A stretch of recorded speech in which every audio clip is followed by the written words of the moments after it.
देख बाबा, 100 रुपए का पूरा मन्नत मांग रहा है हम तुमसे। ये 100 रुपया हमने इधर रखा। इस बार हमारा 30,000 वाला प्राइज बॉन्ड किसी भी हाल में निकलना चाहिए।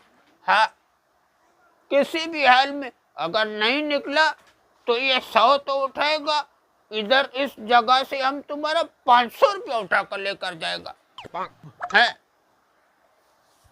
इस बार हमारा 30,000 का यूं समझ हमारे जेब के अंदर पड़ा हुआ है? हमारा प्राइज बॉन्ड कहाँ गया? वो बाबा, पहले पूरा बात तो हमारा सुन लेता। ये हमारा मकसद नहीं था कि तुम हमारा प्राइज बॉन्ड जेब से गायब कर दे, निकाल दे। अरे भाई, हमने बोला था हमारा पैसा निकले। पहले बंदा पूरा बात सुनता है फिर एक्शन लेता है।